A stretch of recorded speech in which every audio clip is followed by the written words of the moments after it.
In the world of NASCAR, few names echo with the rebellious brilliance of Smokey Yunick. To fans, he was a genius. To officials, a nightmare. To history, he's a man who blurred the line between innovation and violation, and did it with a cigar in his teeth and a smirk that said, "Good luck catching me." Born Henry Yunick in 1923, Smokey wasn't just a mechanic. He was a mechanical savant. A World War II bomber pilot, he brought precision and guts from the skies to the garage. After the war, he opened Smokey's Best Damn Garage in Town in Daytona Beach, Florida. That wasn't just a slogan. It was a challenge. Smokey quickly made a name for himself building stock cars that didn't just win, they embarrassed the field. He wasn't interested in playing fair. He was interested in playing smart. To Smokey, the NASCAR rulebook wasn't law. It was a puzzle. And every vague sentence, every undefined measurement, was a window to exploit. "I didn't cheat," Smokey once said. "I just found creative ways to interpret the rules." And the thing is, he wasn't lying. If the book didn't explicitly ban it, Smokey did it. Fuel lines the length of a garden hose, cars that passed inspection, but turned into rocket ships once they hit the track. He was a master of loopholes and illusion. But Smokey wasn't just gaming the system for fun, he was pushing the sport forward. Many of the techniques he pioneered were eventually adopted by NASCAR teams, after being banned for years. Cooling systems, aerodynamic body tweaks, engine placement tricks. He saw what others wouldn't even think to look for. And while most builders feared officials, Smokey thrived in confrontation. He dared inspectors to find his tricks. He called out their ignorance publicly. And when they did catch him, he'd drive the car out of the garage, without a fuel tank, just to prove a point. This wasn't just a mechanic. Smokey Yunick was a one-man revolution. And over the next 9 tricks, we'll show you exactly how he outsmarted NASCAR and became the outlaw king of racing. This is the story that defines Smokey Yunick's legacy, the moment he turned a rulebook loophole into NASCAR folklore. It happened in the 1960s, and it started with a simple truth.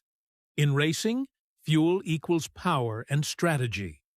More gas means fewer pit stops. Fewer stops mean more laps in the lead. And Smokey found a way to make that happen without breaking a single written rule.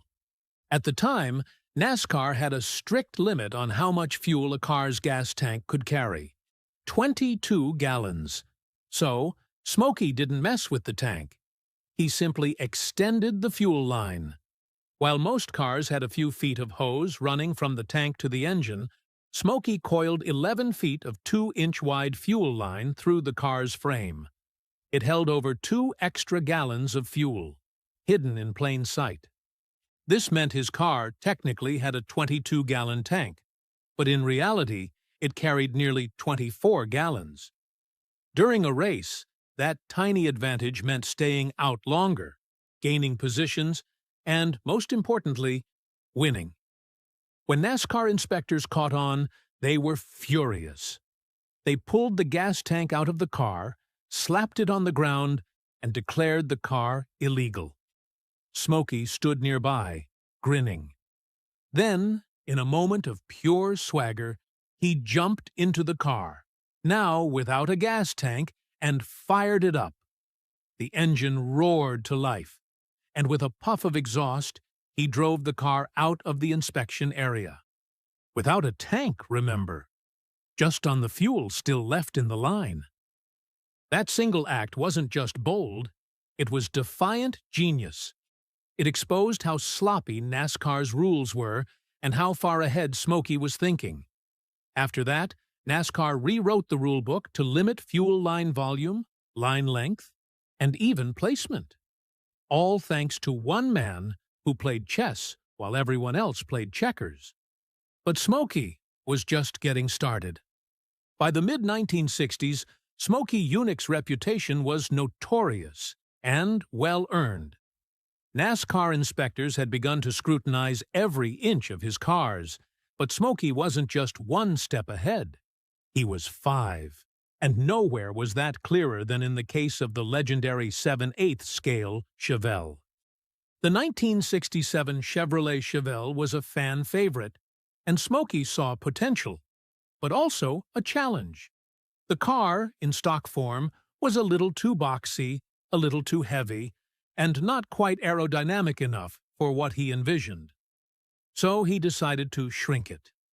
Subtly. Carefully. Just enough to matter. He rebuilt the car slightly smaller than regulation, about 7/8 the size of a stock Chevelle. Not enough to be noticed casually. Just enough to cheat the wind and hug the corners better. Every panel was hand-fabricated, every angle adjusted, every curve reshaped to make it look stock, but move like something out of science fiction. When Smokey rolled it into inspection, it passed. Officials measured from bumper to bumper, but not every cross-section. They didn't measure width or wheelbase from enough reference points. Smokey had anticipated their laziness, and he'd built the car to exploit exactly that. Once on the track, the Chevelle flew. It had better speed, less drag, and tighter handling. Rivals couldn't believe what they were seeing. The car didn't just win, it embarrassed the competition.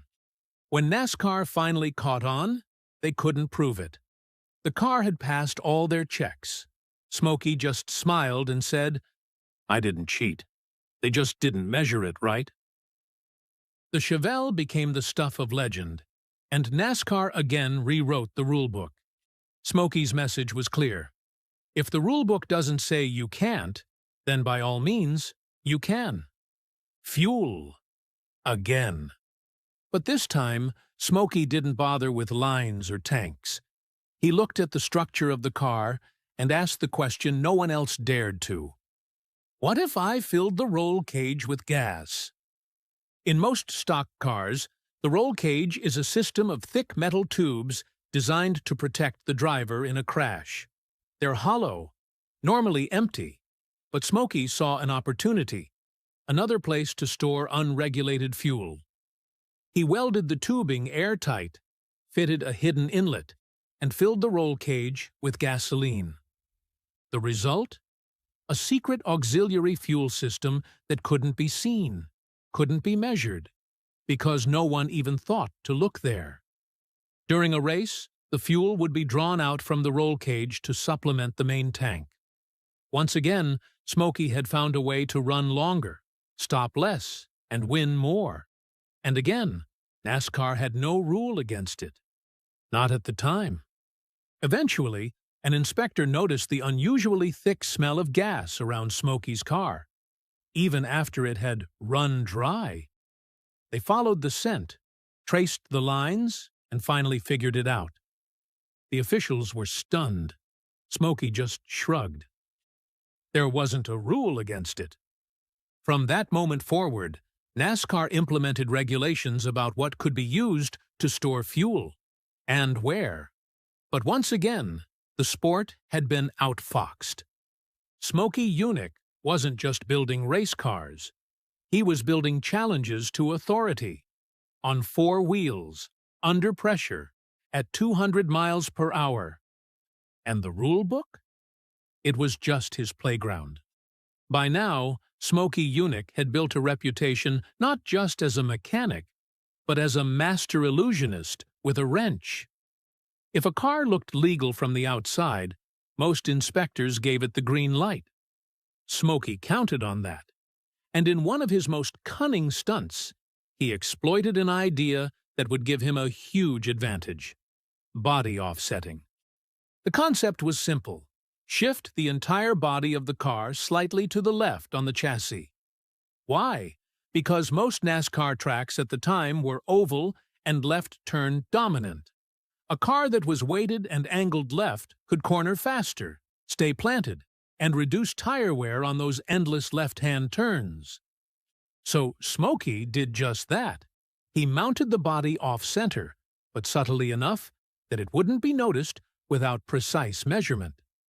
To the eye, the car looked normal. From the side, it appeared balanced. But in motion, it stuck to the low line like glue. This off-center setup changed the car's center of gravity, increased downforce on the inside tires, and gave his drivers razor-sharp handling in the turns. Competitors couldn't believe how hard his cars could corner without sliding or losing grip. Of course, NASCAR eventually caught on. They began measuring chassis alignment relative to the wheel wells and suspension mounts. Cars had to be centered to strict tolerances. But the damage was done. Smokey had already used the trick to steal wins and rewrite the rulebook. Again. In a post-race interview, when asked about the legality of his setup, Smokey quipped, "Well, the rule says the body has to be on the chassis. It didn't say where." He didn't just build cars, he built puzzles. And every time NASCAR thought they solved one, Smokey had already built the next. While Smokey Yunick was known for big, bold tricks, some of his most effective cheats were almost invisible. Aerodynamics weren't well understood in NASCAR's early years, and Smokey knew that, so he exploited it with small, clever body modifications that added up to big results. He would tilt the windshield a few degrees farther back to reduce drag. He would tuck the front bumper in slightly and smooth the undercarriage to let air flow faster beneath the car. These weren't flashy, but they made the car slice through the air like a missile. Then there were the massaged panels. Smokey would subtly reshape the metal bodywork, pulling in the sides, curving the rear quarters, and narrowing the roofline by millimeters. All of it gave his car a smoother aerodynamic profile, without ever drawing attention. These weren't violations of written rules. They were violations of expectations. Inspectors didn't bring wind tunnels. They brought tape measures. And Smokey knew how to beat both. At Daytona, one of his cars clocked top speeds nearly 5 miles per hour faster than the rest of the field. No one could figure out why until years later, when engineers finally understood what Smokey had done. He also added kick-ups, tiny bends in the rear fenders that worked like rudimentary spoilers. NASCAR had no concept of this in the 1960s. Smokey did. He was years ahead. Eventually, NASCAR created a template-based body inspection process to standardize car shapes. But only after Smokey had embarrassed them with science they didn't yet grasp. He wasn't just breaking the rules. He was writing the future. Among all of Smokey Yunick's mechanical marvels, this one borders on science fiction, the so-called vapor carburation system. In theory, it was a way to vaporize gasoline before it entered the engine, allowing for more efficient combustion, better mileage, and higher performance with less fuel. Most internal combustion engines burn liquid fuel. Smokey wanted to burn vapor, a fine mist, perfectly atomized and distributed. The result? More power, less waste, and a dramatic drop in fuel consumption. In the 1970s, during the height of the fuel crisis, Smokey reportedly installed this vapor carb system on a Pontiac Fiero prototype. According to witnesses, the car achieved over 50 miles per gallon, unheard of at the time. The system used heat from the engine to convert liquid fuel into vapor, which then entered a modified intake system. Smokey's claim? The car could drive from Daytona Beach to Detroit on a single tank. Naturally, the story drew skepticism. Big oil, big auto, government regulators. Everyone had a reason to discredit him. The system was never commercialized, and Smokey, frustrated with the politics, eventually walked away from the project. NASCAR caught wind of his vaporization ideas earlier in his racing career and quickly banned any such system from competition. But they never explained why. Today, The vapor carb system is legendary, not just as a racing hack, but as a possible key to the future that was buried before it had a chance to change the world. Some call it a myth. Others say Smokey simply invented too fast and scared the wrong people. Either way, it was classic Smokey. One part genius, one part rebellion, and always ahead of the curve. By this point in his career, Smokey Yunick had already proven he could outsmart almost anyone in a garage. But when NASCAR began cracking down on fuel tank size and race distance, Smokey devised one of his boldest and most ridiculous tricks yet: a magnetic fuel pickup system designed to fool inspectors right under their noses.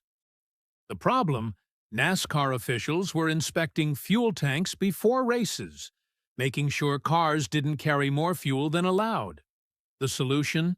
Smokey rigged a magnet-based system that would deactivate part of the fuel pickup line during inspection. But once the race started, and Smokey's crew removed the hidden magnet, the remaining fuel freely flowed back into the system. It gave the car several more laps of fuel, all completely off the books. Smokey's cars could now outlast the competition without an extra pit stop, often just enough of an edge to steal a win or grab the lead when it mattered most. When NASCAR caught on, they were furious. The magnetic trick wasn't technically illegal at the time, but it was dishonest. And more importantly, it was working. Officials had to revise inspection protocols and rewrite yet another rule just to stop Smokey's latest sleight of hand. The beauty of the magnetic pickup wasn't just in what it did. It was in how perfectly it aligned with Smokey's philosophy. If the rulebook doesn't say you can't do it, you can. Smokey wasn't just racing cars. He was racing minds. And winning. One of Smokey Yunick's most famous and subtle innovations was a trick involving suspension height manipulation, a way to beat NASCAR inspections without anyone catching on until it was too late. Here's how it worked. NASCAR rules dictated that a car had to meet minimum height requirements during inspection. This was meant to ensure fairness, prevent illegal lowriders, and make sure no one was gaining an advantage from underbody aerodynamics or excessive cornering grip. Smokey's response? He built a suspension system that compressed after inspection. Using a combination of pressurized components, specially tuned shocks, and heat-sensitive materials, his cars would sit at legal height when cold and static. But once the car hit the track, warmed up, and experienced lateral forces from high-speed turns, the suspension would settle lower, dropping the car just enough to improve aerodynamics and center of gravity. The car hugged the track tighter, took turns faster, and sliced through the air more efficiently, without anyone ever seeing it happen. Officials would recheck the car after the race, and by then the suspension had cooled, rebounded, or reinflated to regulation height. Smokey had created a disappearing ride height trick, one that fooled inspectors, confused competitors, and led to yet another rule rewrite. Later in life, when asked how he pulled it off, Smokey smiled and said, "Cars have feelings too. Mine just happened to feel taller when the heat wasn't on." The disappearing suspension wasn't just mechanical wizardry. It was psychological warfare. Smokey was winning races before the green flag ever dropped. If there was one thing Smokey Yunick hated more than rules, it was outdated thinking.